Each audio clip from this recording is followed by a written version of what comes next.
Alright.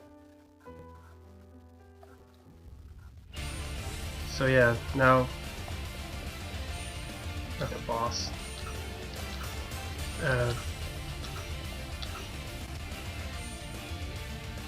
Shit. I'm all the way back here? Oh, fuck. I don't think I saved when I was with Greg. So, yeah. It doesn't autosave? No, it doesn't. Save points or something? Yeah, it has save points, but I forgot to save it as save points, so I just clicked the close window and there's a chest up there. I clicked the close window and I forgot to save, so now I'm all the way back here.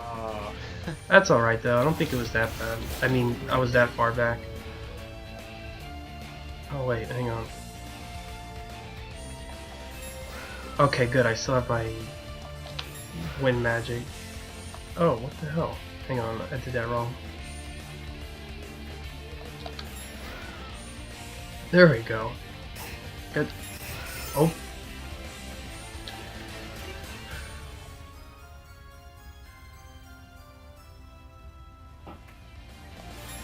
Yeah, so now I can charge up the wind magic.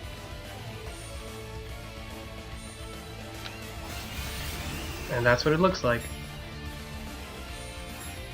Yeah, what do you think of this game so far, at least what you're seeing? I mean, I know it's only moving at like 5 frames a second, but... I mean, my friend played it and he said it was pretty cool. He said that I don't know which one he played, but he said he was disappointed in the story. Like he said it could have gone somewhere cool and then it didn't, or something. But I don't know which one he played. But I mean, I will probably play it at some point, at least one of them, to determine what I think. But I think it looks cool. Here's one thing you should probably know when playing. It's not a spoiler or anything, it's just words of advice.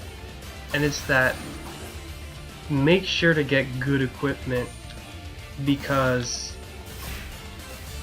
if you don't, these guys will probably take longer to kill than necessary. Like, see how fast that guy dies? Like that's, you know, normal for an enemy in pretty much any game, but that's because like I have like the 3rd tier sword. Like if I was still using this one, I'd be doing 28 less damage than I'm doing now. Okay, yeah. Yeah, that's like. So would this game fall under like RPG category? Yeah. Okay. Yeah, like that's the issue I have with RPGs and dungeon crawlers and things like that. Just like leveling up is a weird thing. Yeah, it can be weird. Like, yeah, like depending on what level you are, something can be really hard or really easy, and it's just like a balancing issue. And it also kind of sucks because it's like if you did better early game, you probably wouldn't have had to have like grinded through as many monsters, and you'll be lower level. And so it's kind of like a punishment for doing well. and then at that point you have to kind of resort to grinding. Yeah. But grinding isn't necessarily bad. Like grinding can be, well, okay, in Dark Souls there is a little bit of grinding that you can do if you want to. Like you don't have to, but if you like, I guess like I want to feel more comfortable fighting these enemies in the next section or something, so I'd rather be a little bit higher level. And the place I grind happens to be just like the only point in the game where it's not like heavy feeling and just like terrible and like, oh, like it's so dark and scary and like these monsters are terrifying. But there's like one point in the game where it's like you feel at peace and you feel comfortable with the area, the monsters aren't that hard. And so I usually grind there, and it's just kind of like a almost meditative thing, because you can't ever turn your brain off completely when grinding in Dark Souls, because even like weak monsters can kill you if you're not paying attention. Right. Because like really, like even late game when you're really strong, you're actually not that strong, because like I said, like even the early game weapons are still viable. So like it's not like you have like this super powerful gear or anything. It's just like you're a little bit higher level. so I think grinding in that game is cool. Let me It's ask. basically. Sorry, go ahead. Are the numbers, are they like simple digits?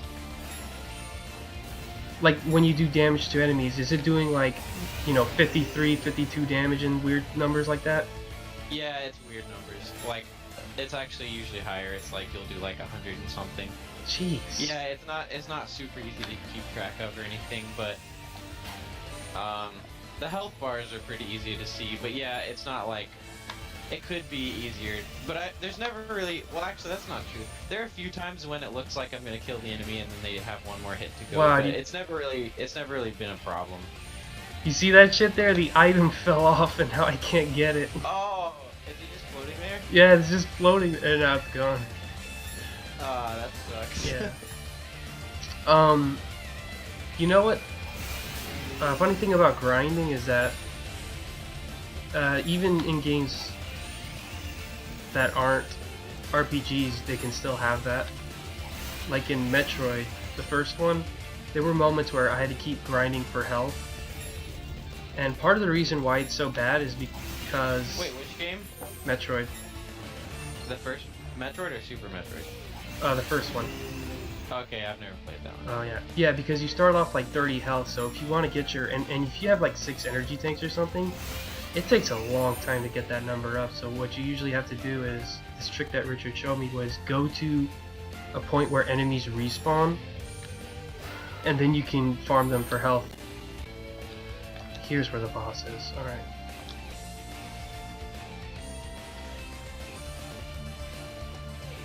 And yeah, and there were moments where I had to fast forward through that because it would just take way too long. That was until I found out that there were enemies that actually dropped 20 health, which were the side hoppers, but the thing is that you can't really tell the difference between, a 5 energy ball versus a 20 energy ball, so that was something that took me a while to figure out. So if you ever... Yeah, so like a 5 energy ball and a 10 energy ball or 20 or whatever, is that like how much you've charged an energy shot? No, it's your health, your energy tanks. Oh, that's what you meant. Okay. Yeah. I thought you meant like I don't know what's her gun called? I don't think it has a name. It's just the arm beam, the power beam. That's what it is. Power beam. Okay, yeah. For some reason, when you said energy, whatever you said, I was thinking power beam or whatever.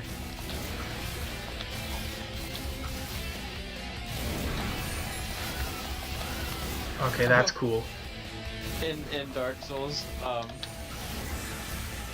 wait, hang on, give me 1 second. I need to respond to someone. Oh fuck! Yeah, that killed me the first couple of times when I was with Greg, because that attack goes like the whole damn screen. Actually, more than the damn screen. It goes the whole damn field. And the thing is, like, I just thought you could just do like jump over it, but that didn't work. So.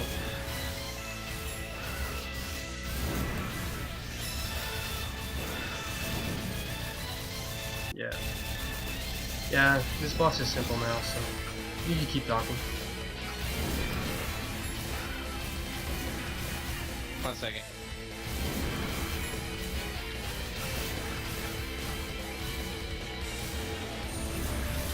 Okay, in Dark Souls, I found out this way. I can't really tell if it was intentional or not, but it's like a really fast way to get experience by well, I know for certain that I was exploiting something that wasn't intentional, but it was still a really fast way to get experience anyway, and then I pretty much found a way to make it twice as fast by, there's like this dragon at a bridge, and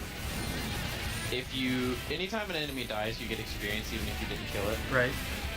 And I found a way to like run up to the bridge, the dragon shoots fire, and it kills a bunch of skeletons on the bridge, and you get experience for that.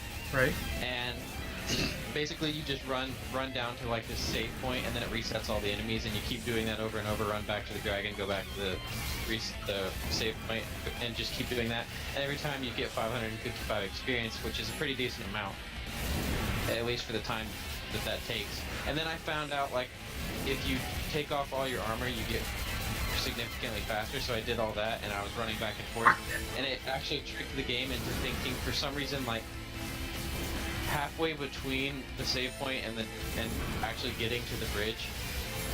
For some reason, like halfway between the two, I tricked it into thinking that I was at the bridge, even though I was only halfway there.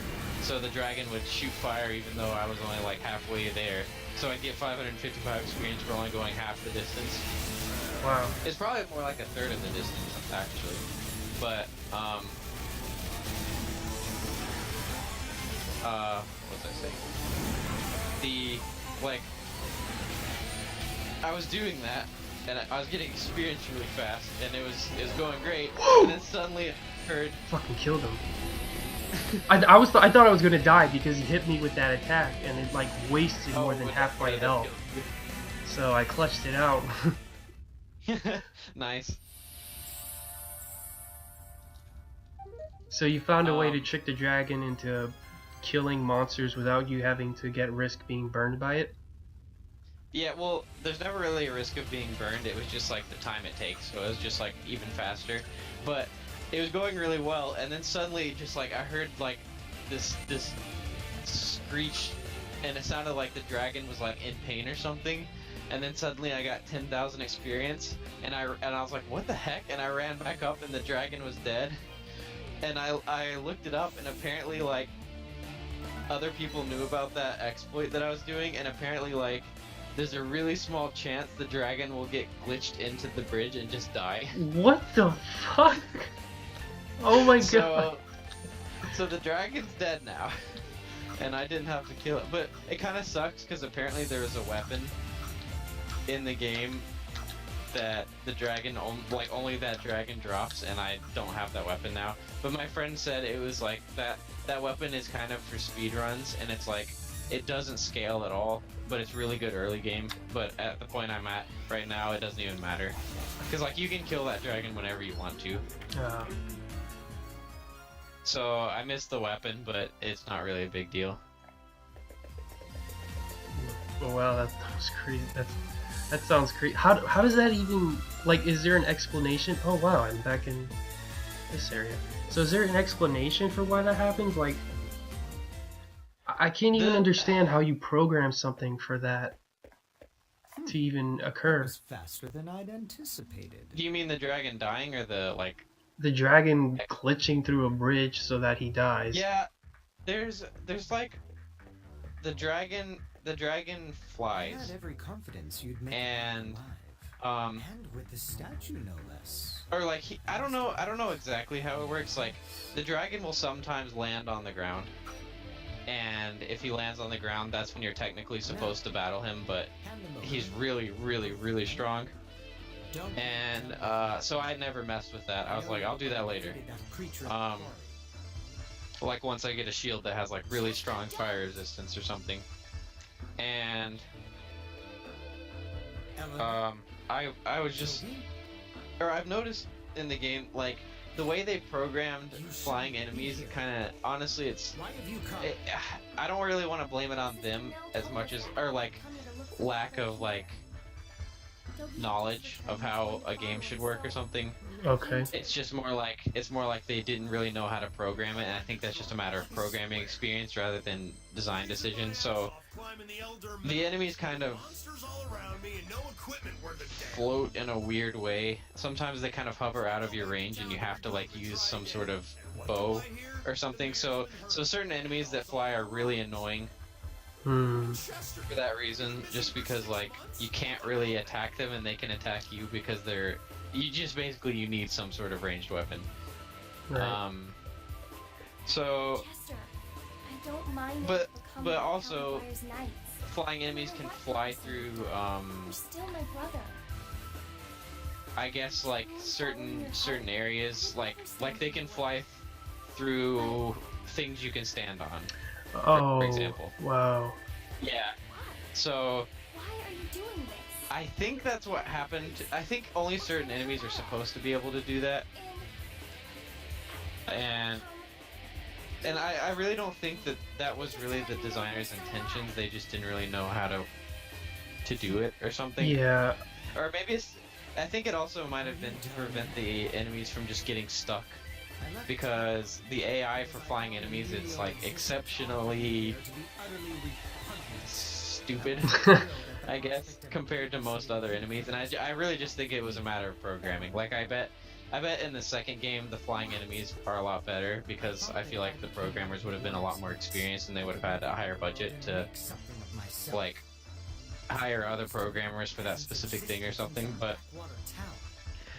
I think that's what happened. I think the dragon, when he was flying, because you're on a different part of the map, it's like its AI is telling it to like come towards you to kill you or something, Right. but you're not where the designers had ever intended for you to be. So I think it just like starts flying through the bridge to come at you, and then it just like clips What are you saying? through it and then dies. I guess. I mean, I really don't know, but I do know that flying enemies in that game could be programmed a little better. yeah. I know collision detection is probably the biggest pain in the ass for most games. And Yeah. even just enemy AI can be a total pain, especially getting them to go the right way and react properly. And unless you have like, you know, Nintendo's genius engineers where they can program really complex flying enemies that don't do weird shit like Keese or Volvagia, because Volvagia is pretty impressive when you really think about it. Hang on, let me look that up. Volvagia. Is that in Skyward Sword? No. It's Ocarina of Yeah, I Time. see. Yeah. Who's the dragon in not Skyward Sword, Twilight Princess. Oh, that's Argarok.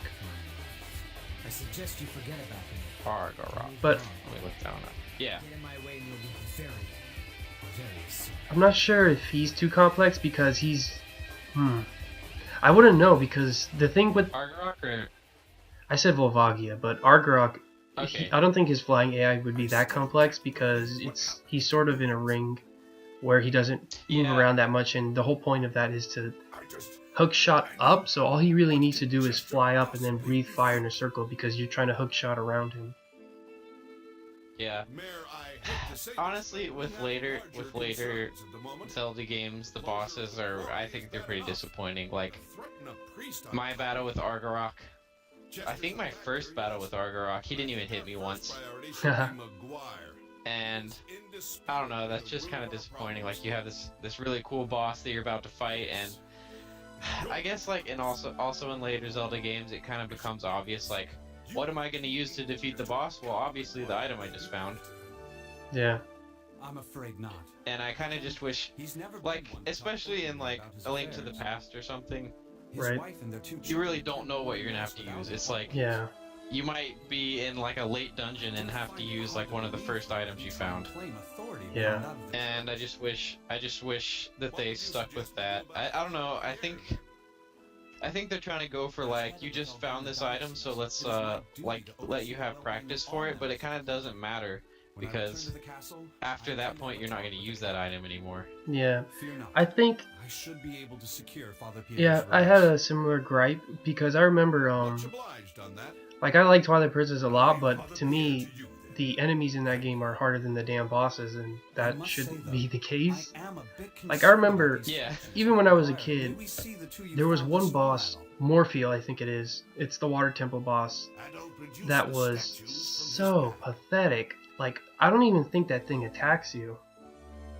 That's how bad it was. And I remember Wind Waker wasn't... I don't know. I think I'm too hard on Wind Waker, but I didn't like Wind Waker much at all. Like, I'm not just talking about the bosses. I mean, like, not at all. Like, even when I was a kid, I'm always like, Ocarina of Time is better than this.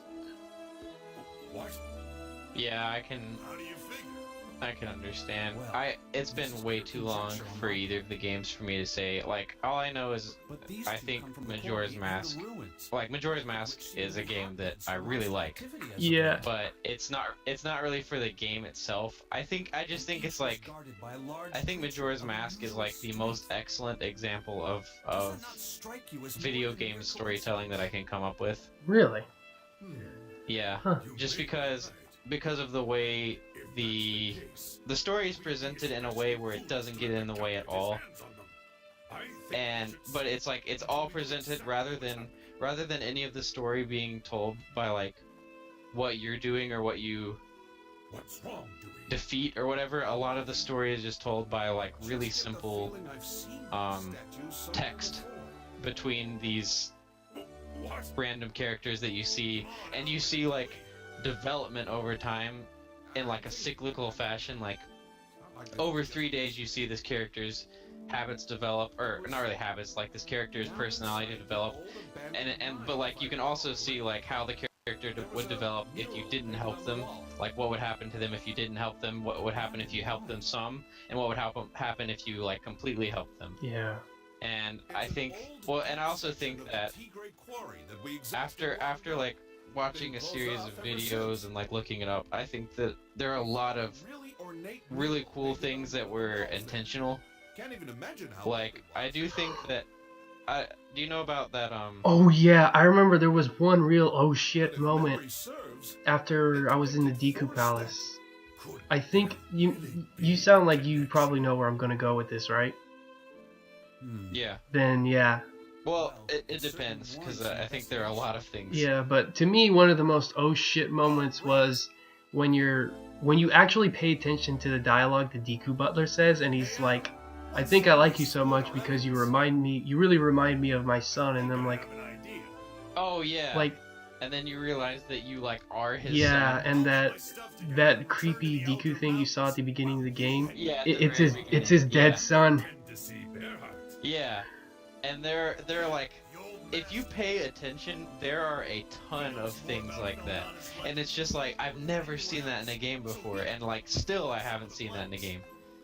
And like, what are other moments? Like, if you pay really close attention, you see that one of the I forgot the name of the ranch. Oh, the Romani Ranch. Yeah, if you pay attention, you realize that the older daughter is actually taking her younger sister to go get drunk because she doesn't want her to realize like what's about to happen. Oh yeah, I remember that. And but then there are other things, like, do you know about how like each place is supposed to represent a different stage of grief? No. But okay, so like the first like area you're in, Clocktown, is supposed to represent denial, and like if you pay attention, every character pretty much in that place is like, no, I'm gonna stay here. I'm not gonna accept that this is about to happen. There's no way it's gonna happen. We're not gonna die. We're gonna be fine. So that's denial. The second stage of grief is crap, I'm probably gonna need to look this up. it would have to. So it would probably be the Deku Palace. So what would those guys be? Anger. Yeah. Those guys are Yeah. anger. And you can see they're like, rather than like trying to fix things or something, they're just taking out their anger on the monkey. Yeah. Like the monkey didn't actually do anything wrong. They just don't know what to do with their feelings, so they're mad about it. And that's the second place you visit. The third place you visit is like the Gorons and stuff.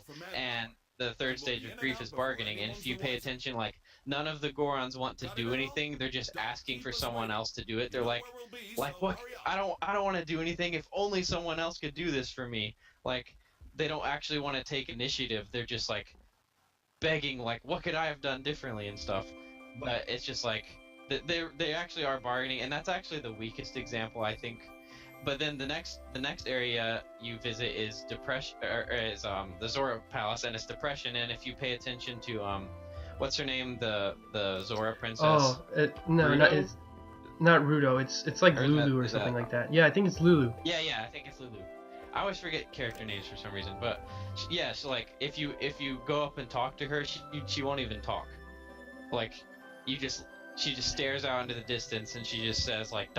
Yeah, she lost her voice because they kidnapped her, her babies, the Gerudo pirates. Yeah, and that's a really good example of depression. Yep.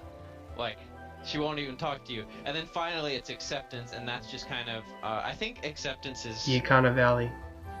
Is it? Yeah. Yeah, the king, he accepts his death, and that the kingdom has fallen. everyone there is accepting death. Like they're accepting they're all Yeah. dead. Well, there's a point in And the so, story where like- that happens, but yeah, the acceptance theme is there. Yeah, and I think that's so cool. Like that is all 5 of the stages, and they're in order. So, like, I really don't think that was an accident at all. Like, I really think that was intentional. Yeah. And I think that's really cool. And then, Almighty God, Man, please deliver me from I'm gonna send you some videos where the guy really goes over, like, this guy really goes over, all the stuff that's happening. And, like, once you, like, Adol? I'm sorry, I didn't hear you come in. I was in the middle of my prayers. If you're here to keep me apprised of things, I'm afraid you're too late. Bishop Nicholas has already filled me in. The situation certainly has gotten quite out of hand. I simply don't understand why the Count would take Father Pierre prisoner. I hope no harm comes to him. And Chester, how could he commit such vile acts? I'm sorry, please excuse me. I lost my composure for a moment. You need to be very careful out there, Adol. Something is happening to Felghana. Something most unholy. I can feel it.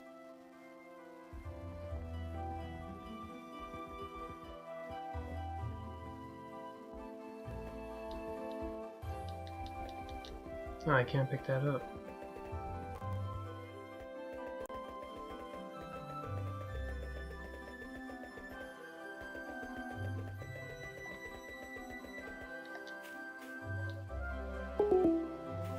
Oh shit. Now I'm alone.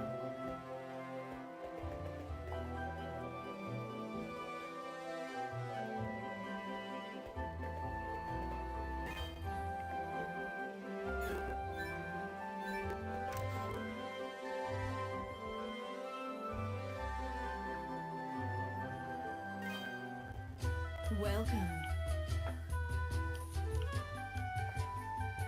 Yeah, that's too expensive. So I guess I'll just buy armor. That's the one you would thank you. so I accidentally just, logged Don't out. be a stranger. And I was, like, talking to myself for a while, and I was like, Yeah. are you listening? Yeah, I was wondering what happened there.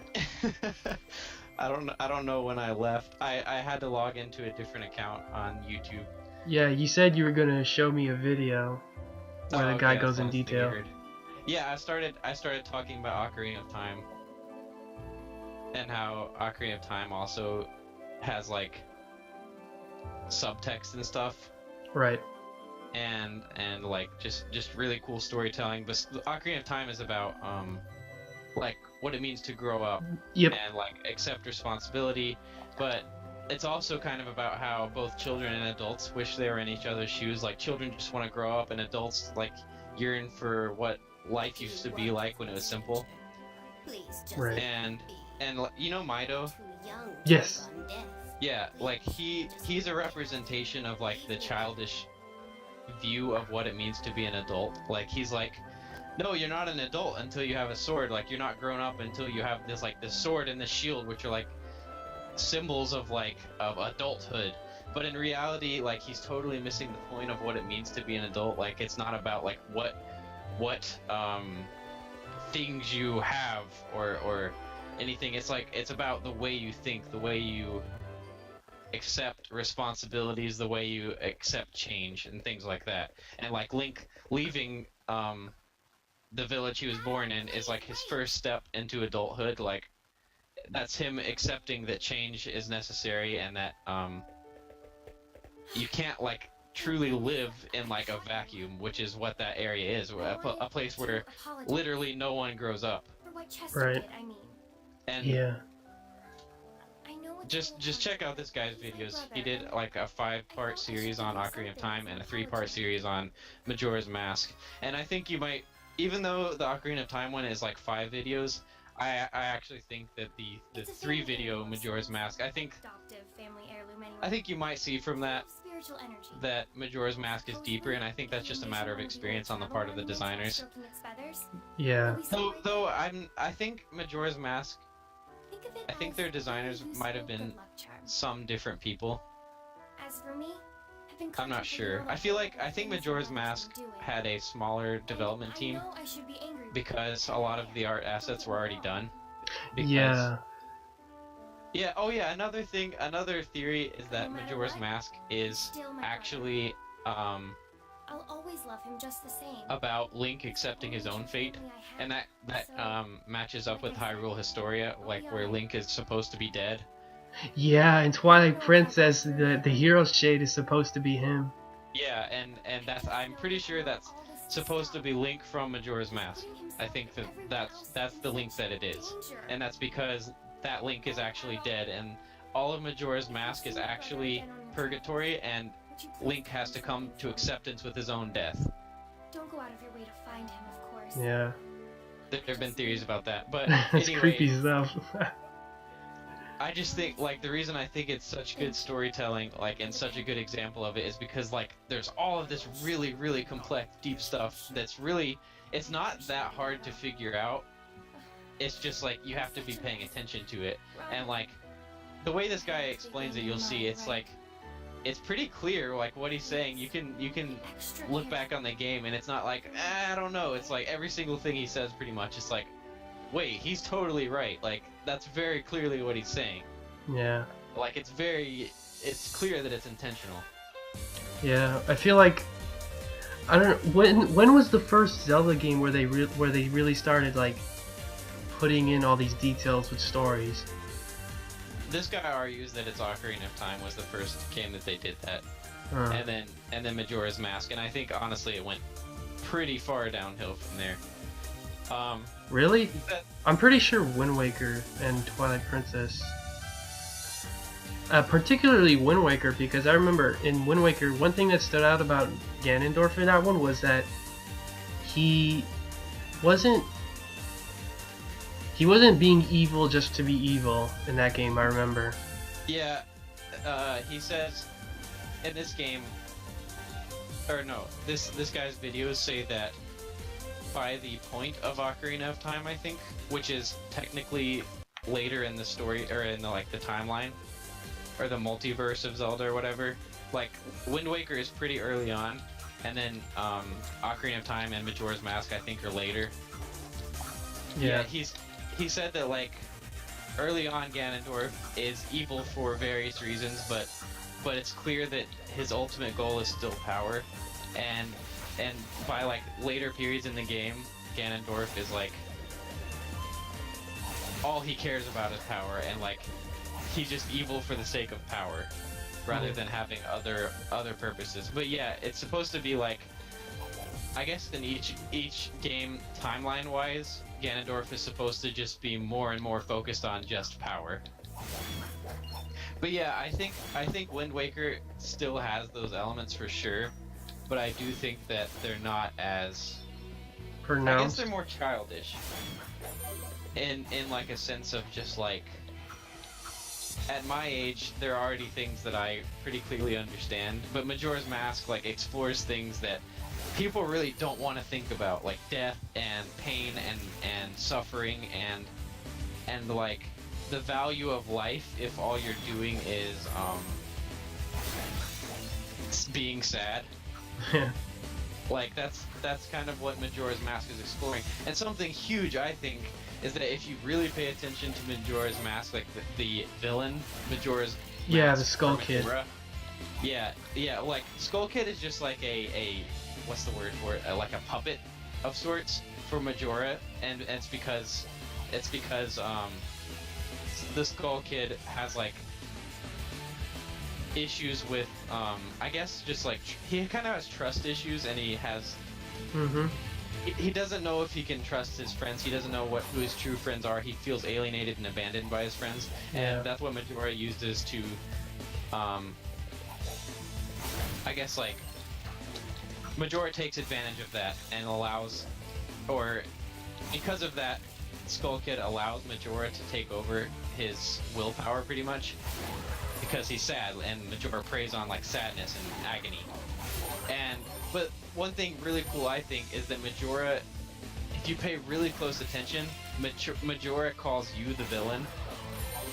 Oh, I haven't gotten that far. I'm stuck on the Stone Tower Temple because Oh, I did not know you hadn't beaten the game. no, I haven't. Now, to me, I like design-wise. I really do like Majora. Oh yeah, I remember this part. I really like Majora's Mask because it is probably the most consistently challenging Zelda game. But Yeah. the problem with that Stone Tower boss is that he's just not good because it's twin mold, and the problem is that you have to use the giant mask in order to hurt him, but Link takes up like 90% of the screen. You can't Z target, and you can barely see what's in front of you, so and they're so erratic moving, and it's like I can't hit these guys, they're hitting me and I can barely see them and I keep dying. You can even fall off the damn stage and you can barely tell because it's just a wasteland. And when you fall off, it doesn't just drop Link back in the middle of the stage with a heart missing. No, you start the whole damn thing over. So yeah, that boss of the dungeon bosses, that one's probably the weakest one. Goat and Oldola are some of the best. Is that the Goron one? Goat's the mechanical ball. Yeah, he's the Goron Temple one. Yeah. Okay. Yeah. All right. I'm not gonna say anything else because I didn't know you hadn't beaten the game. And yeah, I wouldn't recommend watching these videos until you beat it because you're pretty. I think you're pretty close. Yeah. It's been a long time since I've played the game, but yeah, I'm not gonna say anything else. I'll let you discover for yourself, and just man, yeah, I really don't want to say anything else because I really didn't know. I hope I haven't spoiled things. I don't think you have. Okay, yeah, I kind of feel bad about that now because I was assuming you had, like, you seem to know a lot of the stuff, so I just assumed you had beaten it. But yeah, I recommend finishing that one. Oh wow, finally, this thing's so useful. I finally got your teleport item, so I can just go back to areas I've been to. I always like having some way to teleport. Yeah. Did you get that in A Link to the Past? Yes, I did. Okay. I remember that was the thing that caused me. That was the thing that made finding Dungeon 8. Or I'm sorry, Dungeon 7, which is the Misery Mire. That's what got me stuck in where I had to use a guide in order to keep going because, oh my god. Misery Mire. Oh, what did you get stuck on? So, I got stuck on the part where well, for one, I didn't know you were supposed to go in front of the bird statue and play the ocarina. Yeah. And the thing is, the fortune teller doesn't say that. So when that, and I'm not sure if anyone does say that. Apparently, they only say it once. And if you stop playing the game and come back to it, like I have, you're pretty fucked. So no, the guy who tells you, I think he tells you more than once. He's Oh wait, maybe he does only say it once. Yeah. There's a guy like right under the statue, like you go, it's like in the same place in one of the, I think it's like it looks kind of like a bar. You go in there and an old guy says you should play that song for the bird in the middle or something, and then I think if you talk to him again he just says like he misses his son or something because his son died. right, yeah. You know what? I still feel skeptical that Ocarina of Time was the first. When they were having people dying in, Link to the Past as well, it's like I think maybe they were trying to do. Yeah, it's not like Ocarina of Time is like the first game where they did that. It's just like the first game where they really stepped it up. Oh.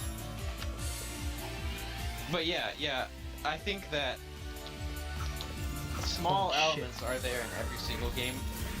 Like, apparently the very first Zelda game is supposed to actually be the very last game in the timeline when the entire world has been consumed by Ganon's evil, and you're pretty much in like this post-apocalyptic world where there's the few humans left in the world are like, yeah, they're hiding in the caves. Yeah. So I still think that stuff, and honestly, I'm not 100% sure if that was planned out. I feel like that might have been tacked on at the end. Like a, they didn't really have that planned out when they were first doing the story, because I don't think, it would have been really hard to know, like, how big Zelda was going to get at the time. Yeah.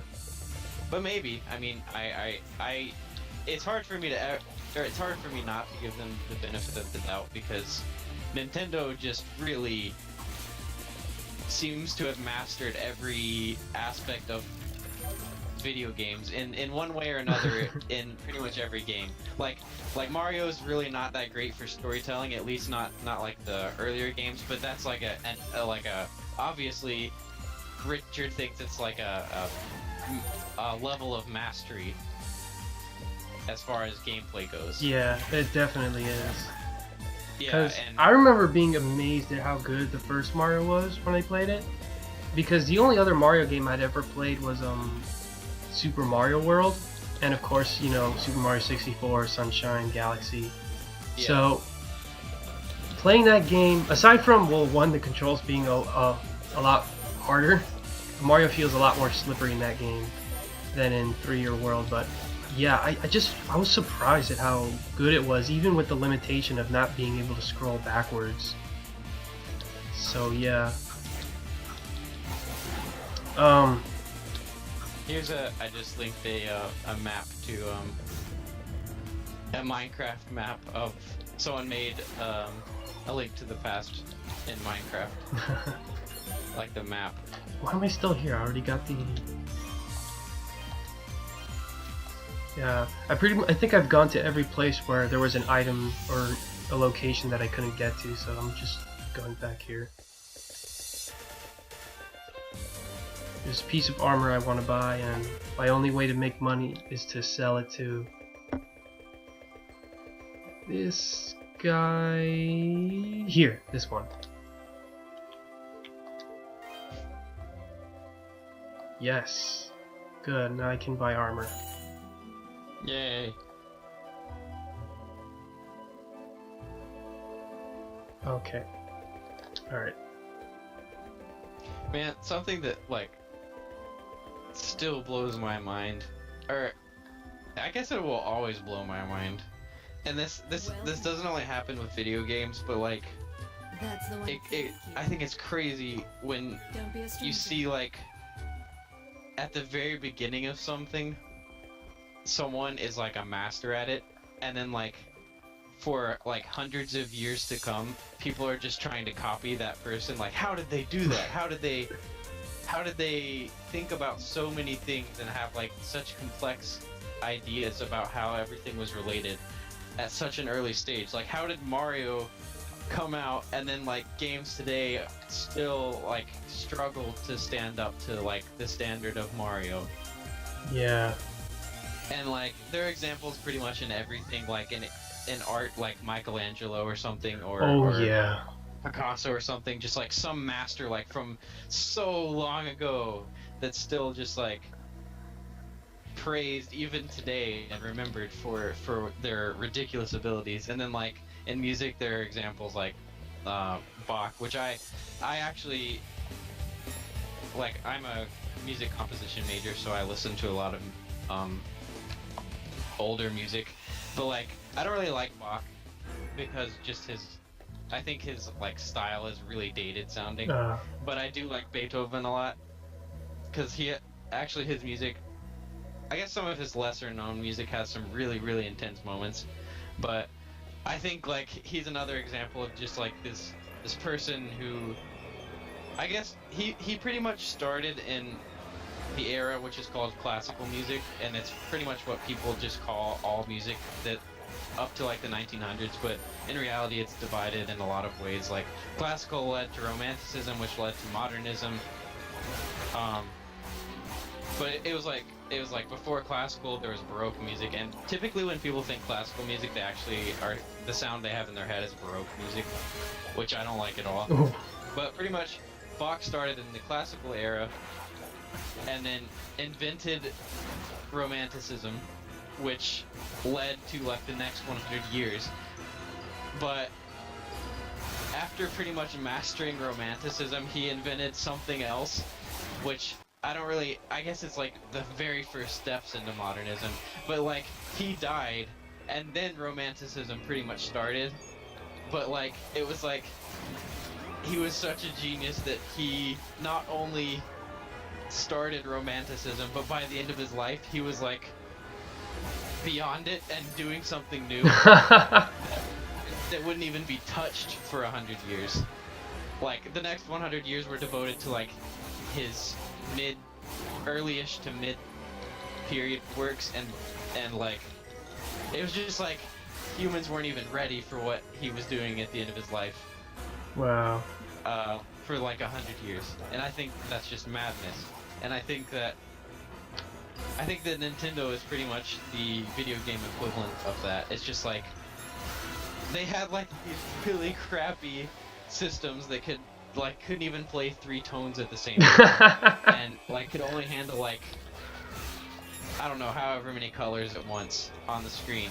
And it's just like, they're doing things that I can play at the age of 21, knowing all of these, like a game you're playing right now, like this 3D game where like they can support pretty much any color feasible and as many of them at a time as they want, and can have like a 2-hour long intro or something. But still, Mario stands up to that perfectly well. Yeah. You know what? When I think about it more, I think Mario definitely holds up a lot better than Metroid or Zelda. In a way, you could probably think that Metroid and Zelda were really ambitious for their time, so more so than probably what the technology could handle, because I really don't know if this is the fault of the emulator or not, but there are definitely some rough aspects of Metroid, like enemies that aren't visible until their whole sprite is on the screen, so you don't really see them come in. They sort of just pop in at the edge of the screen and they're already moving at you. Yeah. So when you're in the middle of a jump trying to land on a platform, that can really mess you up. Yeah. Yeah. For stuff like that, I don't really know, because I own an NES, but I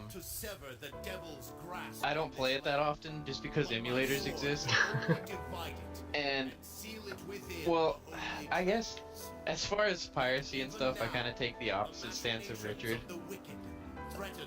Like, Richard does not like piracy or anything, and I like piracy, and I support it in that when I'm going to, my band is working on an album right now. The second that album hits, I will upload it to every main torrent site I can think of, so that people can have it for free. And I guess that's because I believe in the enrichment of lives more than I believe in money. Like, I don't care. Like, the reason I'm making art isn't because I want money. The reason I'm making art, and I do understand, like, you need money in order to support yourself so that you can create art, but I'm not at a point right now where I need that. And I have looked and studied so many things, and people that allow piracy and support piracy wind up doing really well because of that. Because like, say I release a game and it's $10 or $20. I'm only going to reach those people who are willing to spend $10 or $20 without having played the game or anything previous to what I've ever done. Like they don't know that there's some random guy named Hayden Davenport. They don't know whether or not he's a capable game designer or musician or whatever, because they've never seen anything I've done. But if I release it for free, a bunch of people are much more willing to play it because free is free. There's no cost except for the time you invest in it. So by the time I release, like, my second product, I have a much wider audience of people who have tried my first product, and then they would be willing to pay for it, because then I already have something established, like, okay, this guy can clearly do something, hopefully. I mean, hopefully people think that. Like, this guy can create whatever in a like, at least it's worth, like, it was worthy of me playing it or something. So it's just basically like piracy allows you to reach a much wider audience, and Don't you mean just having your game out for free? yeah, but piracy is like,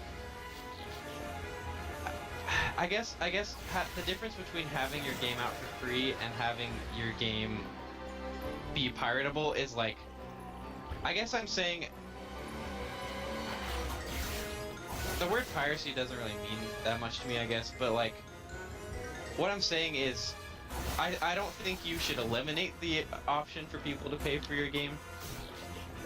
Like, if you have a game out, I do recommend selling it if it's worthy of being sold in your eyes, but I think that you should support torrenting. What I guess would be a better word than piracy.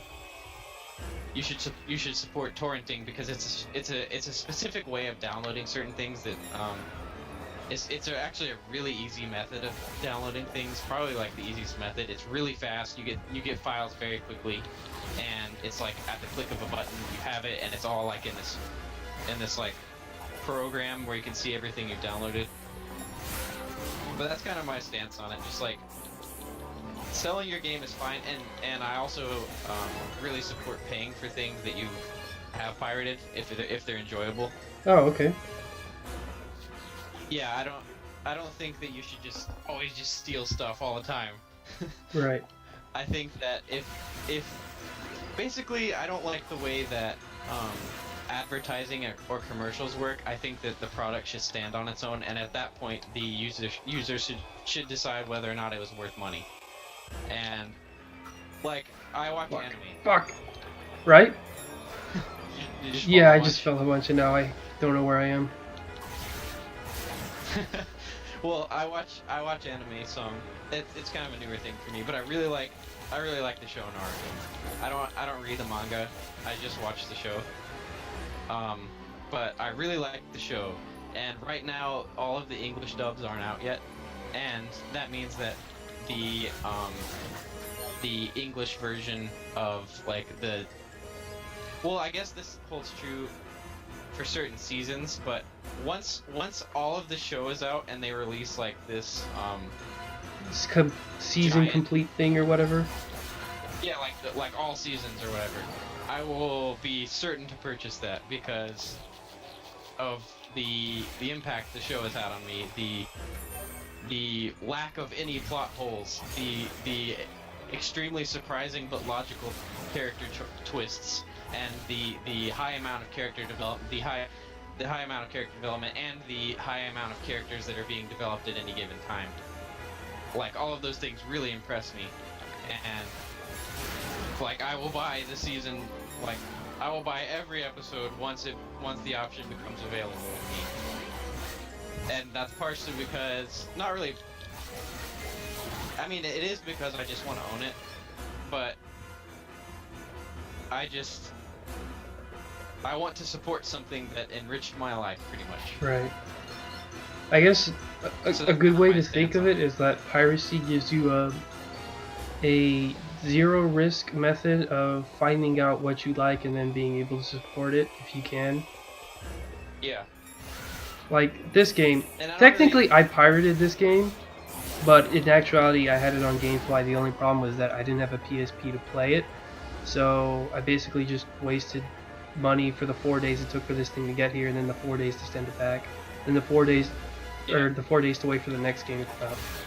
But because of this game, I just bought Yeast Origin on Steam the other day. Of course, if anything, it's probably to this game's credit, because if that was the first game I played, I probably would not be so enthusiastic about getting the next one because of that friggin' intro. Right. In fact, Yeah. it's because of this game that, or actually you could say it's because of Yeast 1 and 2 that I bothered pirating this thing in the first place. Because Yeast 1 and 2 frankly suck.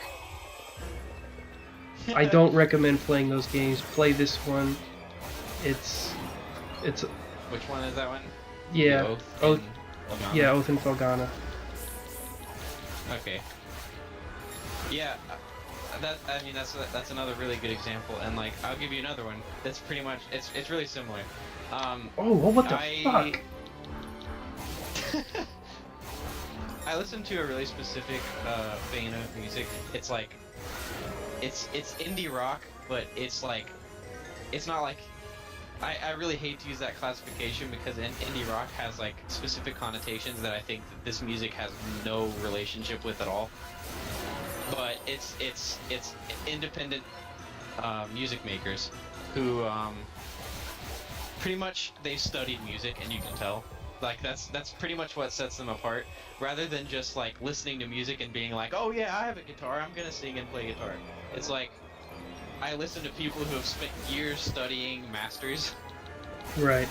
and it really shows. And I guess it's kind of like if a group of people like the group of people that we're associated with all this game design and stuff.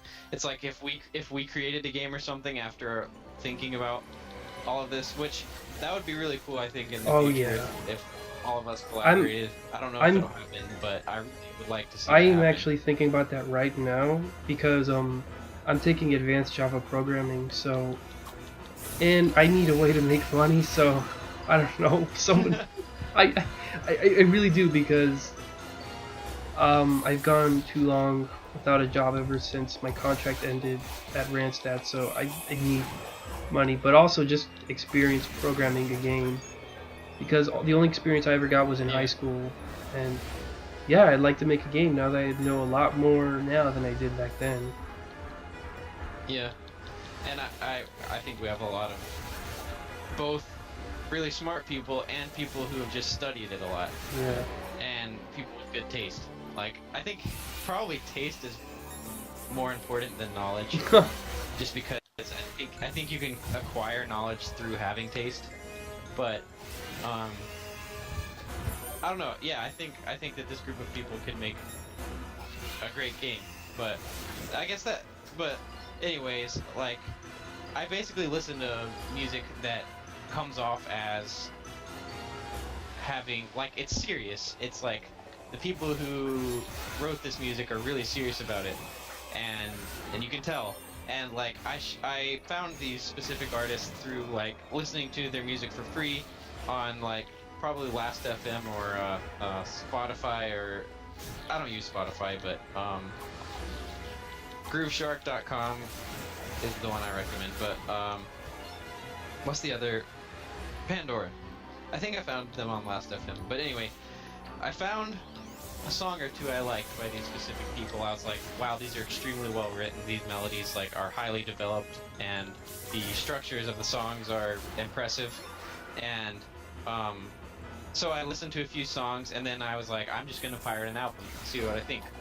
And then so I guess technically that's like $10 I stole.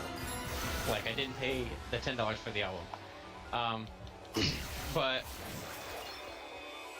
I showed my friends the album. They trusted my recommendation, listened to it. So that's like, I guess I burnt that for them. So it's like, I guess like that's like $40 to $60, because this is basically two main friends. That's like $40 to $60 that have been technically like quote unquote stolen. Oh my god! But then, when that artist came to Asheville, which is kind of near where I live, a group of me and like 8 other friends went to see them, and so we all bought tickets. And then when we were there, some of us bought more than one album. Oh. Directly, meaning like no label got the money, this was just all the artist's money. So it's like $60 was stolen, but then like in return I got them like hundreds of dollars in tickets and CD sales for just like torrenting one album. Right. And now from now on, whenever that artist releases something, we all buy it. Yeah. Like we don't torrent it, we just purchase it.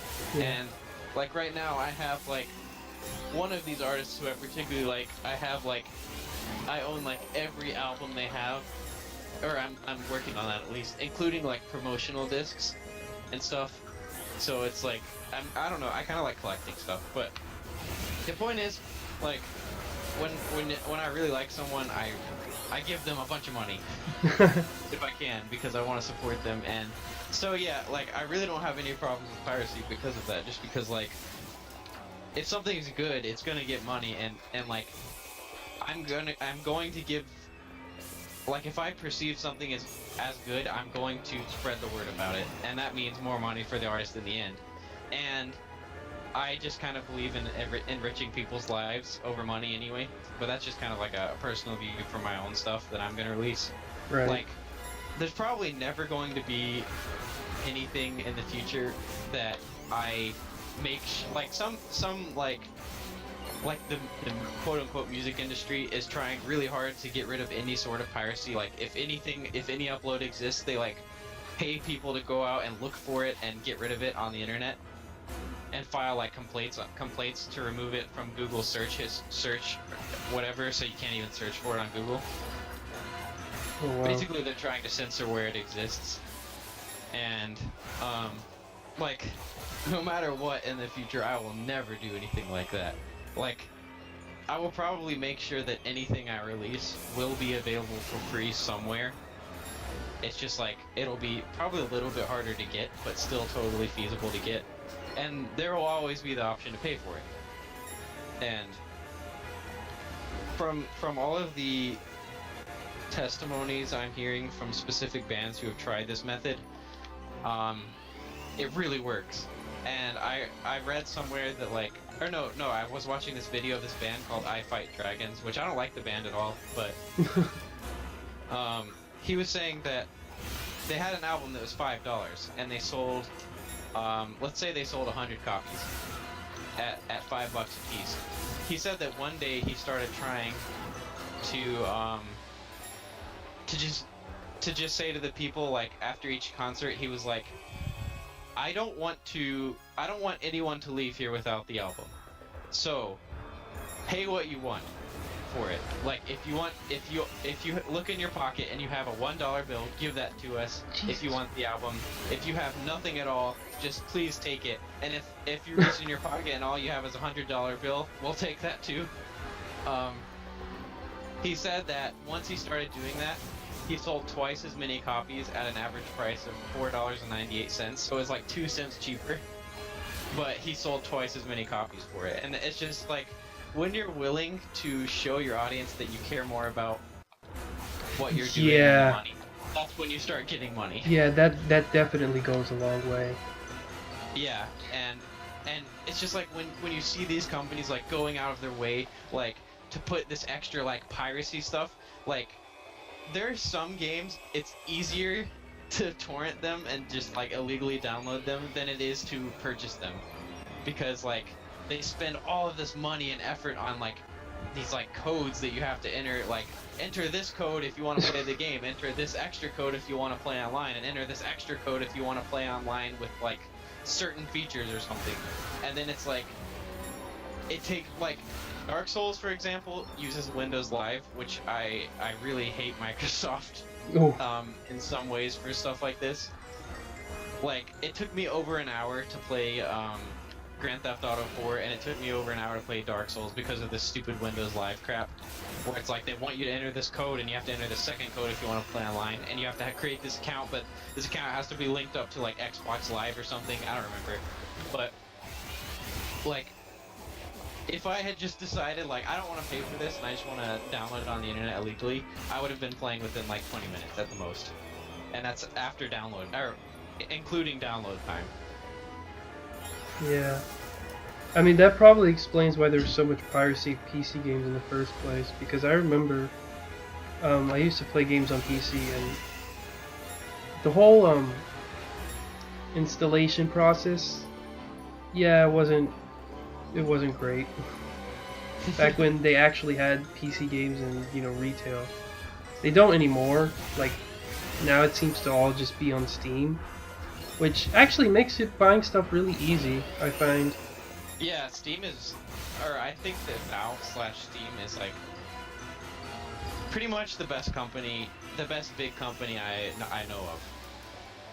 Like, I guess like another example, like this is like the effects of what piracy have had, and the beneficial effects of sharing your stuff. Like big companies like Microsoft would say, if you ever release your game for free, you're just getting rid of money. But Valve tried it, and then they found out once they released their game for free, their sales went up massively for a period of time. Because friends tell friends about good games. And they Valve released Portal for free at one point, and then they noticed, like, as soon as they released it for free, like once it went back to being a pay-for game, their sales went up for a period of time because of that. Like, because they gave it away for free, they got more sales that they wouldn't have had otherwise. Right. And I really like Valve and their product Steam, because they're willing to try these things, and because there's, I guess they've seen that when you offer a really good thing for really cheap, a lot of people buy it. And then from that they become more interested in all of your products, and then they buy all of your products potentially. And I don't know, it's just really cool. Like I pretty much own every game made by Valve, and I like pretty much all of them. And like their game Team Fortress 2, which I play way too much. I've probably spent like at least $100 on that game. How do you spend $100 on that game? Well, the thing about it is, nothing you buy affects gameplay. Like, it's all cosmetic stuff. Wait. And it's just like, You can buy stuff? yeah, like, it's all about, like, that game gets, that game, there's like a gag that game is now a hat simulator. What? When the hell did they start doing that? Ah, man, like, 2008, probably? What? Because I still have the box, the orange box that I bought the game from. Oh, the orange box? Yeah. Yeah, like, that's... I guess I would say the orange box is no longer supported. Like, Team Fortress 2 moved over to the PC. Like, I don't even think they push updates on the orange box anymore. No. I mean, I have the orange box, the PC disc. Oh, I thought that was only at Xbox. No, it was for the PC too. Like, I even have the installation disc right here next to me. I mean, by my bookcase. Oh. I don't really know if they press updates on the orange box, but like the Steam version of Team Fortress 2 has been changed like massively since the orange box was released. And I'm pretty sure the orange box version of, is Portal 1 or Portal 2 on that? Portal 1. And is Half-Life 2 on that? Yes. Okay, yeah, the orange box version of Half-Life 2 has like this glitch that's been patched out, but it was like really useful for speedrunning. It was like each time you jumped, you would, or if you ran for it and jumped, each like consecutive time you jumped, you would jump even faster, and eventually you'd be like moving at ridiculous speeds. But I forgot what I was gonna say. So there was a glitch in the game. Yeah, but so yeah, I don't think the orange box is really supported anymore, but all of their products are available on Steam, which are being updated, especially their multiplayer games. Like Team Fortress 2 is still... There's been a lull in updates for the past several months, and I think that's because they're focusing on the next engine, which their engine's called Source, the Source engine. They're making Source 2 right now, I'm pretty sure. So, anyways, yeah, like that game, they realized that if you release your game for free and then just allow people to pay for it in other ways that don't affect gameplay, you get a ton of money. And I guess Team Fortress 2 is considered like their cash cow. Like, they get money for it constantly, and they're not really even doing anything. Like, the community does everything for them. But yeah, like, each character can wear hats, and they're like maybe at this point at least 1,000 different hats and shirts and stuff you can put on your character. And certain ones are more expensive, and like you can uncrate hats and stuff, and then there's like a really, really rare chance that you'll get a hat with like a particle effect on it. So like there are hats that have like flames coming out of them, and those are like the most expensive hat I ever sold. I think was sold for $5,000. Jesus. Yeah. And I think the most expensive item was a pan from Half-Life 2. Is like a reskin of a default item as a pan, but it's gold. And I think that was sold for $6,000, and I think that's the most expensive item ever sold. But basically they've realized that if they give their game away for free and offer cosmetic items which don't affect gameplay at all, they get a ton of money for it. And it's just because like I like the game so much that I am happy supporting it, and I'm happy with like knowing that even if I did decide I wanted to quit playing the game, all of the money I spent I could get back because I'm actively in the trading community for that game. So like anytime I spend money, I wind up just getting like twice as much in value out of it. So like there are keys in that game which open the crates I was talking about. Those have like a cash value of about $1.80, and so when you total the like complete value of what my backpack in that game is, my backpack's worth probably like $600 at least. Jeez. And so like if I ever decided I want to stop playing, I could just cash that out. It would take a while, but like all the money I invested in it would go elsewhere. So I don't know. I guess that's part of the reason why I've spent all the money, just because I like the game. I really like the way Valve handles everything. Fuck. And did you see what they just released like a few days ago? The streaming thing they just released? Yeah, I saw that when I was thinking of going to buy Yeast Origin, and I saw on Wikipedia the only place to buy it was Steam, and then I saw that ad for like streaming or something.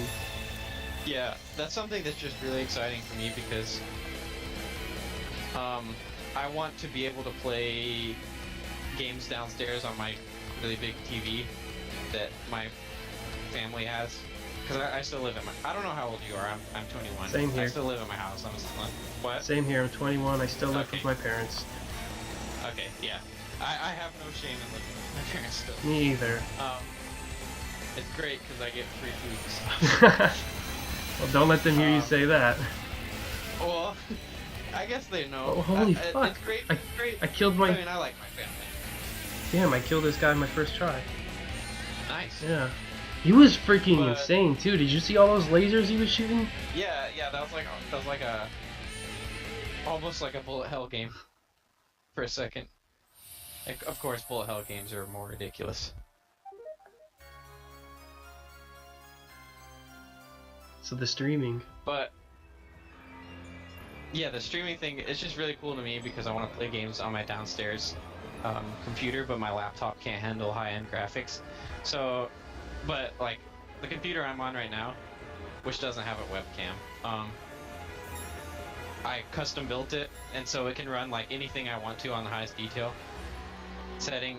Of course, like I don't really play like really graphics intensive games, but like it can handle Dark Souls on the highest settings just fine without any frame rate drop. So now I can play that on my television without having to move, like completely like disconnect my computer from the wall and move it over. I can play it on my laptop now, which I think is so cool.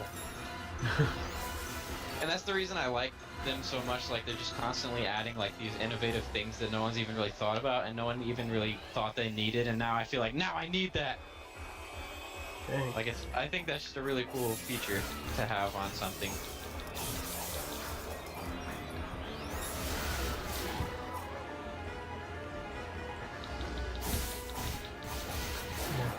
Although, okay, but wait, what? I was gonna say, backtracking a little bit from what we were talking about earlier, I think the one, like, dissuading argument for piracy would probably be if the person's just a cheapskate that never pays, because I mean, the whole argument relies on you being good-natured enough to pay for them in the first place. Yeah, I agree, and I guess my argument for that, well, there are two. The first thing is that person probably wasn't gonna pay anyway. Like, I have a feeling like that person wasn't going to buy your game, even if they did steal it. Like, maybe they would have, but in most situations, I would say they probably weren't going to buy your game. And in that scenario, I'm perfectly okay with like providing an experience for someone. If like, I guess like if I'm ever gonna have stories or something, they're kind of gonna contradict selfishness and things like that. Like if I were to ever if I were to ever write a book or something, there would be small themes where I like. I guess a larger theme would just be like taking care of one another and like appreciating I guess expressing gratitude towards other people.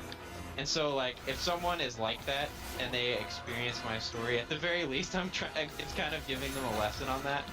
But so I'm fine with providing that for free. This is just my perspective because I can't really talk from the perspective of other people, but yeah, like, but the other thing is there's a chance that that person is still gonna like the game and tell someone about it. And word of mouth is the greatest form of advertising. Like, you can't beat word of mouth because if like your friend tells you a game is good and you trust their opinion, that is so much better than like seeing an ad for a game that kind of looks cool. Like if a friend I trusted said like, buy this game and play it, or listen to this music, or watch this show or this movie, I would do it. Like, pretty much guaranteed.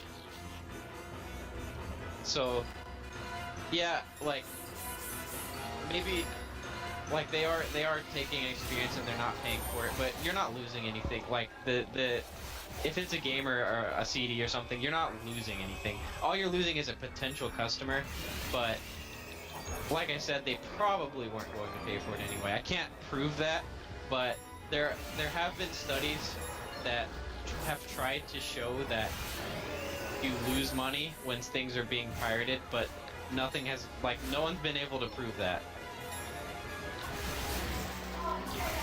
So yeah, I totally see what you're saying. Like, people are taking things and they're not going to pay for it ever. That does happen, and I'm just on a personal level, I'm cool with that because I appreciate enriching people's lives. Right. Just asking, can you hear that in the background? Barely. I don't. It's like I hear like whoa, whoa, whoa. All right, hang on. Let me just go close my door.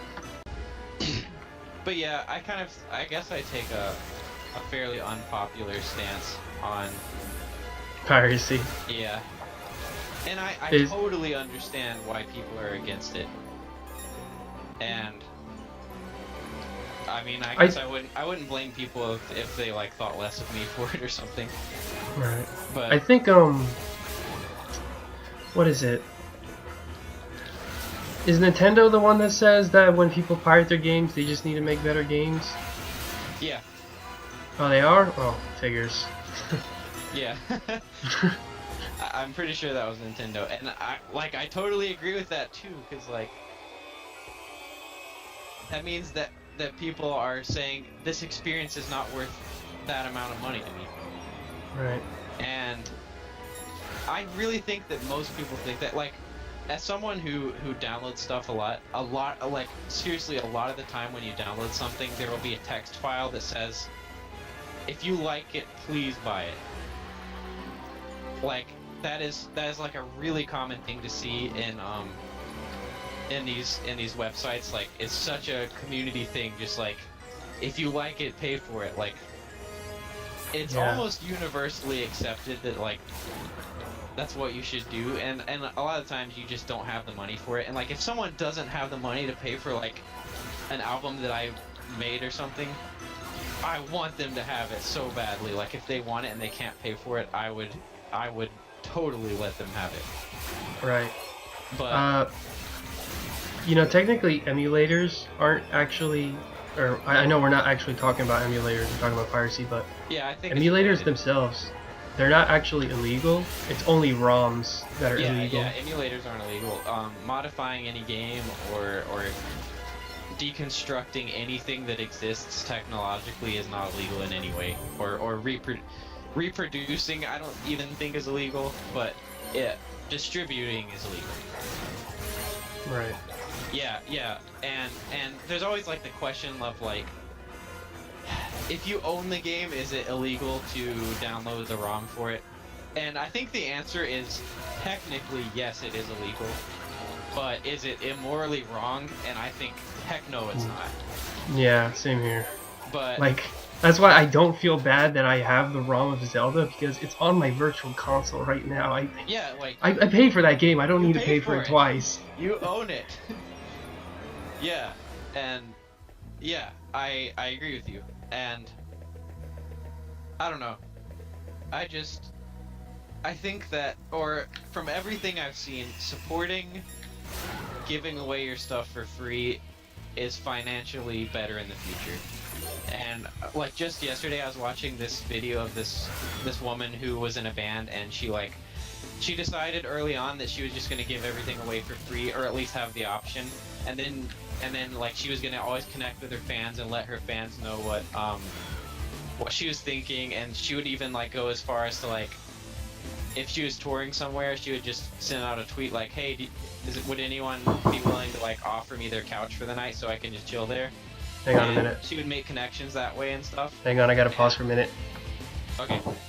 Anyways, I wish I had food, and like my parents are gone for the weekend. They went to the beach, and I wanted to stay so I could work on some stuff. And right. they like left me foodless.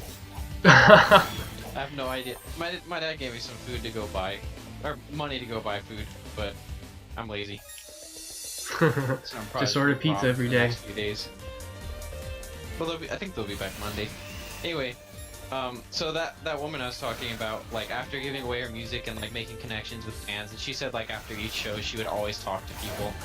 And she launched a Kickstarter, and she asked for $100,000 to produce her next album, and she got $1.2 million. God damn. Yeah. So I guess like that's just the power of letting people know you care about them, and letting people know that you don't really care as much about money as you do help like making people feel better in some way, Right. like even if it's just like hearing music or something. And she kind of talked about like how she would ask people if she could stay at their house, like on their couches, and like she said that sometimes she would just like be offered shelter at like these people who just had like no money at all, and like all they had was just like pretty much the house they lived in was like they were just struggling to even have that. And she said like one time she went to someone and they like offered them their beds, and they were gonna sleep on the couch. Like the band got the bed, and the people who had like no money at all were just gonna sleep on the couch and the floor. And she asked herself like, is this fair? Like, is this fair for me to do this when I probably have more money than these people? And she said that like one example, she just like right as she was about to leave, the family she was there with like just thanked them, and she was like, your daughter has helped, or your music has helped my daughter so much, and like she's gone through so many rough times because of your music. And she said that it's at that point that she realized it was fair, because the people were delighted to be helping her because of how she helped them with her music. And it's just like they wanted to do something good, even if it was like, if that was all they could do. It was just like a small gesture that was like both parties were happy with doing it. Like someone got a place to stay, and the other person like got to meet the members of a band that they really were affected by. But I don't know, that's kind of unrelated, it's just a tangent, but it's just something I think that's interesting. Yeah, I think so too. I think if we were to make a game, hang on. Yeah, if we were to make a game, we should probably take up an approach like that. Yeah, I mean, I guess the Starseed Observatory is another example. Like, if it technically that was a total financial loss. Like, Richard spent money on like Adobe whatever, I don't know what he used. Like he spent money each month on like however many months he had to spend working on the site. Like he spent money on that. He spent like money just like staying alive during that time. It's just like money lost because he didn't earn it back. And like the site was released for completely free. But now, whenever Richard wants to release something else, if he wants to monetize it, so many more people are going to be aware of his name or aware of his past product. Like all he has to say is, like Richard Terrell, creator or like not really creator, like co-creator of Starseed Observatory, just released X, and people are gonna be like, "Oh, Starseed Observatory, that was so cool." And apparently it's had 100, at least like, I would guess by now probably like at least 150,000 views. But yeah, 100? yeah, just like that's what we're just releasing stuff for now that was just like effort on our part and money spent on our part and no money back. Yeah. But I think that in the long run that will prove to be like the right decision. Yeah. Because now all our names are attached to an it. item there?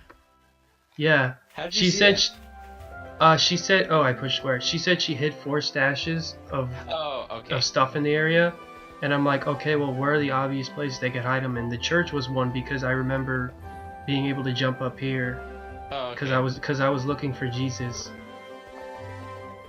Yeah, and then I guess another obvious one would be like behind something. Yeah. So you know what? The bartender is probably an easy one, and then that blacksmithing shop. Yep. Totally. Dang, dude, you just like totally like you just knew where they hit all of them. Yeah. It's. No, it's not here. Ah, still 3 out of 4. Like, How about that the was well? pretty good. The well, the well, the well, the well, the well, the well. Nope, not the well. Maybe it's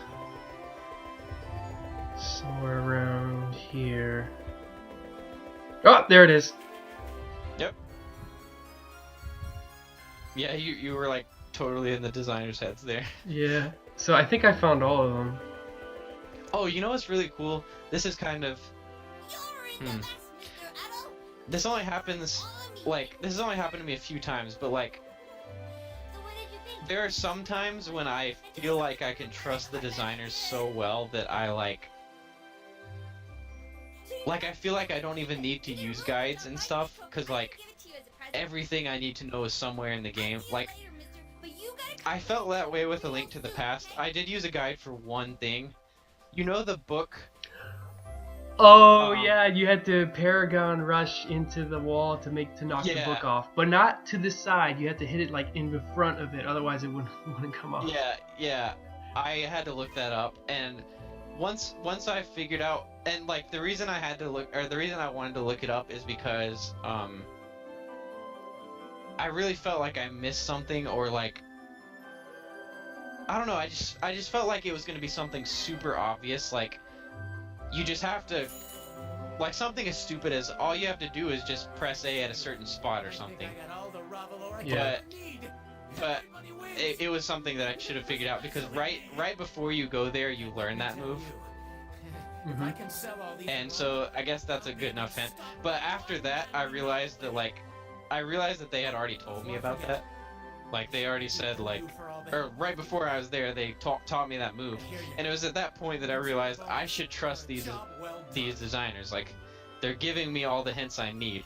And since then, I haven't used a guide at all, and I've been like, I feel like I've been figuring everything out. And like when I figure each thing out, it's never like, oh, that's so stupid, I should have tried that way earlier.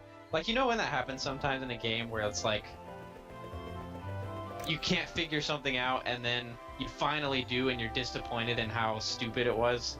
Like, you're trying to like think of like this really complex answer to the problem, and it's something really stupid.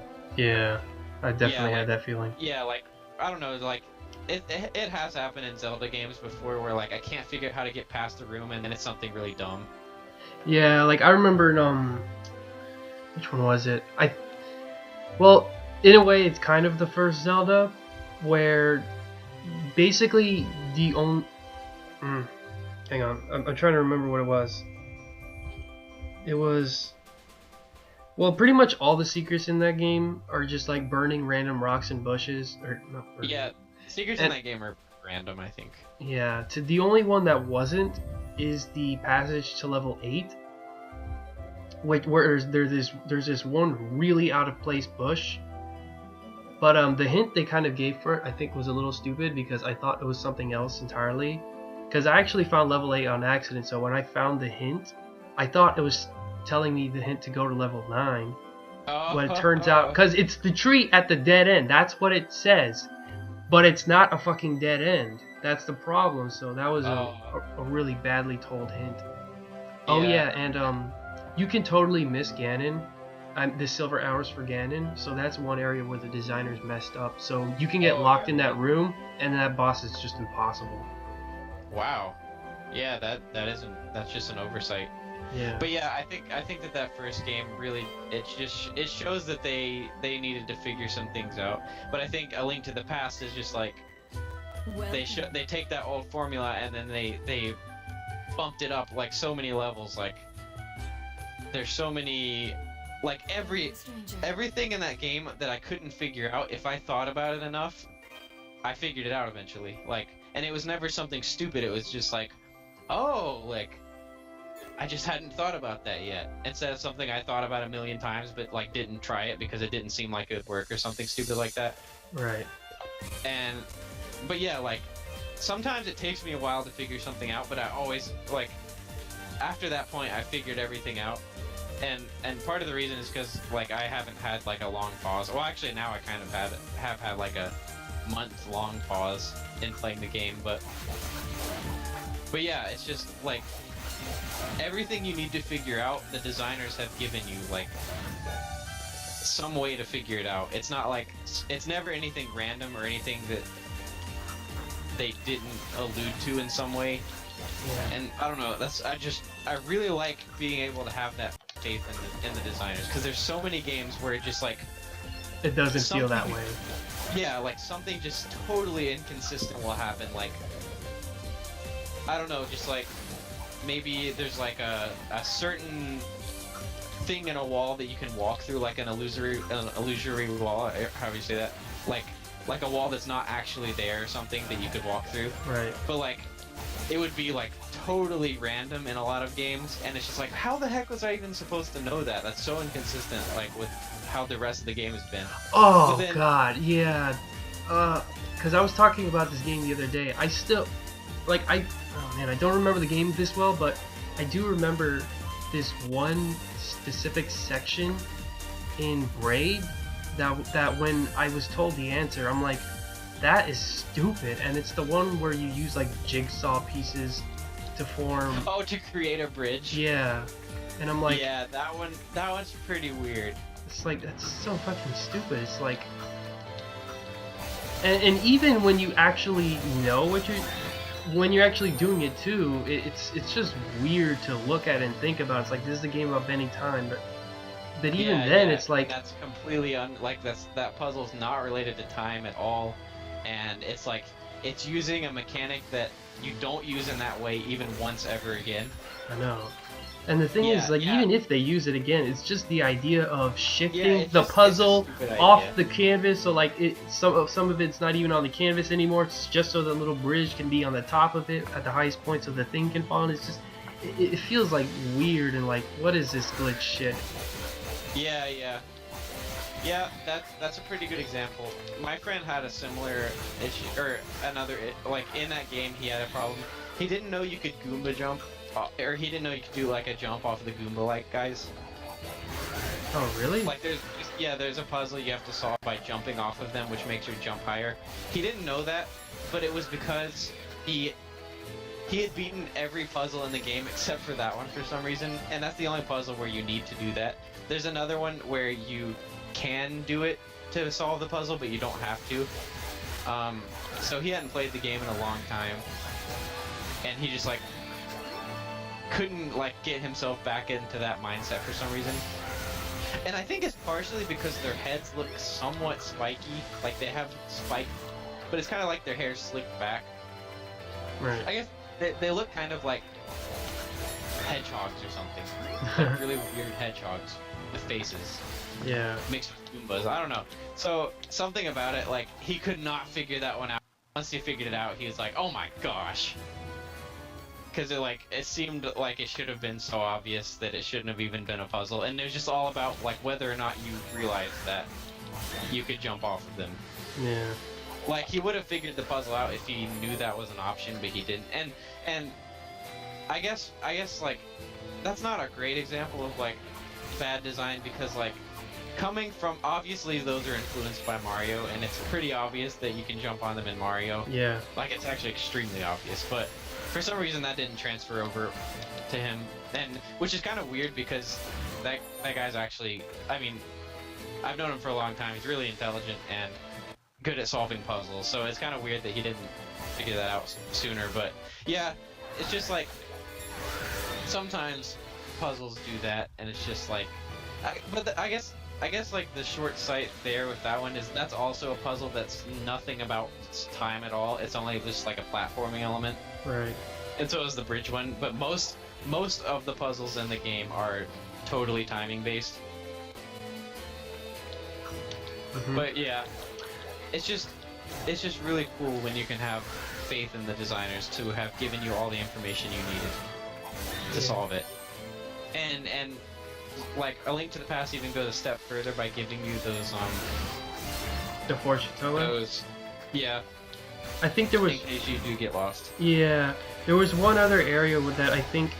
Yeah, because it was Misery Mire, because that thing actually got me stuck twice. That's why. Because one was, you know, the ocarina thing where you go in front of the bird statue and then it gives you the teleport. Oh. But yeah, it was also the part right after that. You use that, go to the number 6 teleport, which is how you can even get there. It is the only way to get there. But that wasn't the part that got me stuck. You have to have the ether medallion in order to even enter the dungeon. But the problem was, I had no idea where the fuck that thing was, and the fortune teller, for whatever reason, kept telling me to find the blacksmith at the bottom of a well or some shit like that. And it's like, I just want to find ether, and I had to look it up, and it was like on all the way up on Death Mountain by the Tower of Hera. Yeah, I guess for me, I just happened to have had that at that point because I've been exploring a lot. Yeah, because for yeah, but I'm sure there are things I've missed so far that I haven't found that I could have found by now. But yeah, I can see that. Yeah. I know there's also some weird stuff in Ocarina of Time that are kind of like that. Yeah, I just happened to not have that problem. Yeah. I remember even when I did know about some of the weird it's stuff. It's hard to get like every single. Well, okay, I was gonna say was even if when I did know, because I remember in the Zora's Domain, you're supposed to use a fish in a bottle in order to get the guy to open his mouth. So I remembered that.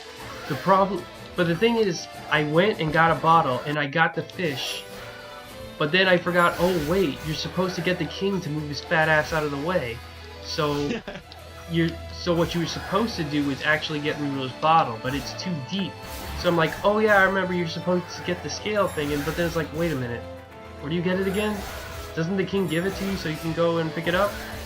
But then it's like, no, what you're actually supposed to do is play the minigame, beat the minigame, and then the guy will give you the scale. And I'm like, oh wow, that's kind of... Oh, the waterfall minigame? Yeah, I'm like, oh wow, that's really weird to play a minigame that looks like it's optional, but it's actually mandatory. Yeah. That's kind of weird. But had you already played the game before? Yeah, that's why... I wonder if that was kind of influenced the decision. It could have been. But yeah, I do agree that is weird. I remember, because I remember that was the part that got me stuck as a kid. There was quite a few, like, one was Saria's song, that you're supposed to play that, not Zelda's Lullaby. Oh, for the Goron? Yeah. Same here. And I think that that's something you kind of need to be older to figure out, because the reason...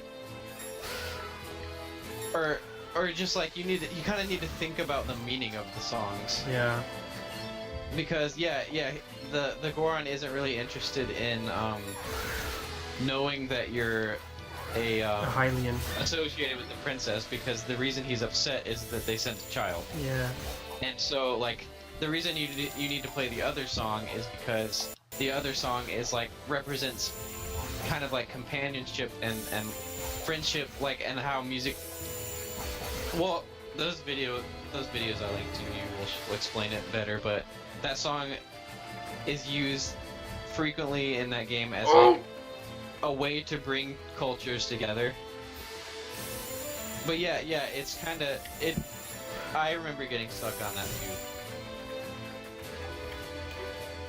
But yeah, it's more about what the songs represent. But yeah, I remember like playing Zelda's Lullaby in front of him like a billion times. I'm like, why isn't this working? This has to be a glitch. Yeah. I think aside from that, nothing else in the game in Ocarina of Time got me stuck. Yeah. Unfortunately, when I was a kid, I was really scared of I guess I still have like an irrational fear of sharks for some reason. Like, they scare the crap out of me. I don't know why. I mean, I do think they're terrifying looking creatures to most people, but to me especially, like, they just disturb me so badly. And do you know that shark you can see at the bottom of the observatory? A shark you can see at... In Ocarina of Time? No. Wait, really? No! At the bottom of the Oh, wait, yeah, I remember that old man, yeah. Yeah, the creepy, weird, like, skeleton man. Yeah, he's by Lake Hylia. Yeah, Yeah. That shark scares the shit out of you? As a kid, it did. Just because sharks. Well, anyway, like, because I have such a fear of sharks, like if I were ever in an ocean and I actually saw like a great white shark coming towards me, I would probably die of a heart attack before it could even touch me. Yeah. Because I don't know, like, I have an irrational fear of sharks and Heights? Yeah, and there's one other thing. The other one is really weird and kind of connected to multiple things. It's like I have an irrational fear of the power of something heartless. Like, what I mean, like, like a scenario where like if there was like a scenario where a computer like suddenly had artificial intelligence, like it could think but didn't have emotion, that would scare the crap out of me, because like it would just kill because it could kill. Like, it wouldn't see any moral reason to not kill. And so in the same way, I always have like a slight fear of like government being established in a way to where like terrible decisions could be made, like kind of like how Like Sopa or Pipa? atomic bombs have been dropped on people. Oh. Like for what is supposedly like the greater good, but when you start thinking about it, you have to you start to realize like someone made the decision to kill millions of people. Like, it doesn't even really matter to me why. It's still just like someone made that decision to kill millions of people. It's just scary to me. Like, they had to give up some sort of morality for the sake of like this larger entity that like is the government, which is just like, I don't know. So something about that scares me, and like something about, I've been creeped out when my computer got viruses before, because like it would start doing things I didn't tell it to do, and it was almost like it had a will of its own or something. And I don't know, I found that disturbing. Anyway, those are my irrational fears. And so one of them is sharks, and that pretty much transfers to any fish with teeth. Oh, like piranhas? Yeah, but like to a lesser extent, I just think they look so ugly. Just any fish with teeth just looks so ugly and disturbing to me. And so when I was a kid, it was even like stronger of a fear, because I've always had it, but like I was less, like, as a kid, I don't know, you're just like more easily scared, I guess. At least I was. So hey, did the Barracuda in Finding Nemo freak you out? No, not really. Oh. It did a little bit, but I guess it's so cartoonish, and it's not shown for very long. I don't know. That wasn't scary, and neither were the sharks in that film Well, either. the sharks, Like, they were they're- jokes. They're friendly for the most part. Like, there's that one scene where Bruce gets. Yeah. Is his name Bruce? Yeah, it's Bruce. Yeah. He gets scary for a few minutes, but yeah. Actually, surprisingly, no, that didn't scare me that bad. But I had my friend play the Water Temple. For that reason, I was so worried there was gonna be like a shark boss or like mini boss, and that it was just gonna scare the crap out of me, and I was like gonna have nightmares for the rest of my life or something. So I had my friend play that part, and once he started playing that, he's like, "Oh man, I want to just play the rest," and so I let him play the rest. So I really don't know pretty much the Water Temple at the end. I don't have a very good grasp of it. Well, it's a good thing you didn't play Majora's Mask because the boss of that water temple is. No, I did play that one, but I played it. Yeah, I played it at a much older Yeah. age, so I was capable. Yeah, but I hate that boss, man. That boss battle is so It hard. is. They give you so little time to get out of the water before he swallows you. Yeah. I think that's probably like. And it does like 3 hearts of I don't know, damage. I don't like that boss. I don't like that boss. That boss is a jerk. Yeah, that is the jerkish boss, but I still don't think it's as bad as the Stone Tower Temple.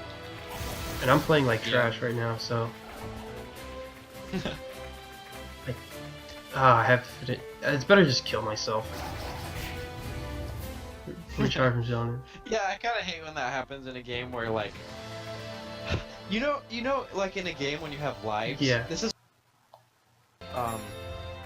when there's a game where you have lives, once you die the first time,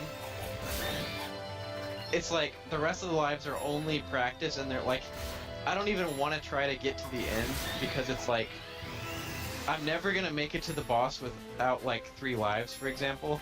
So if I lose my first life to something stupid, I feel like I might as well just die twice more so I can have just another shot at actually getting to the boss with all 3 lives. Oh, sounds like Mega Man must have been a pet peeve then. No, just because a lot of the times in Mega Man,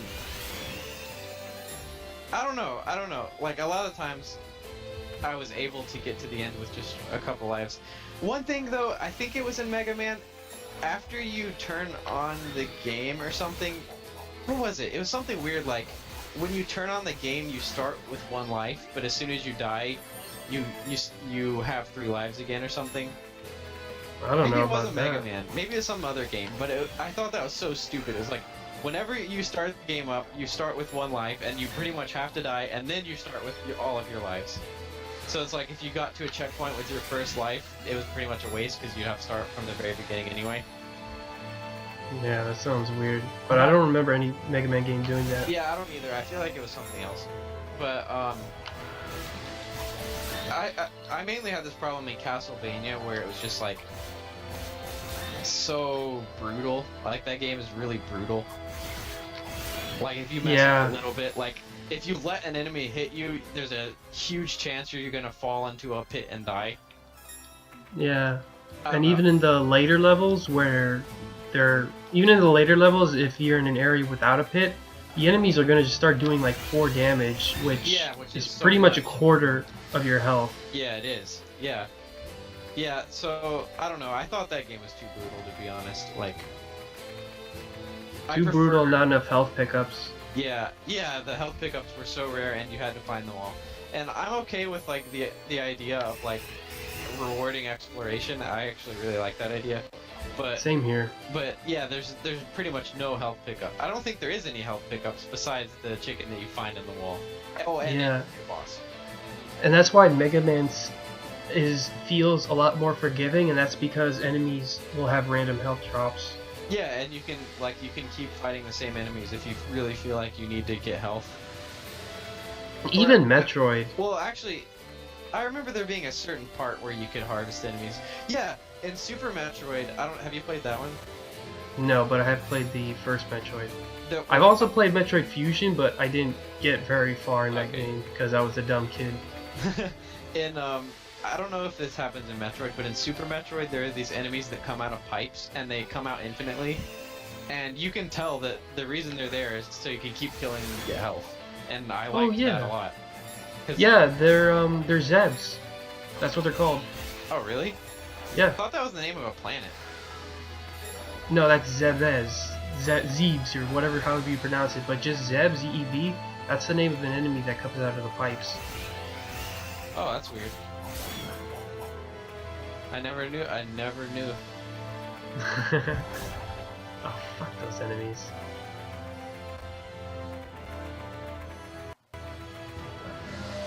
Anyways, So I you reached said- this. You said Yeah. you never played Super Metroid, right? Right, but I do have it on my virtual console, sitting there right now, unplayed. It kills me, but I have to beat Metroid and Metroid 2 because... No, I've already beaten the first one, but, you know, I gotta do my analysis of it.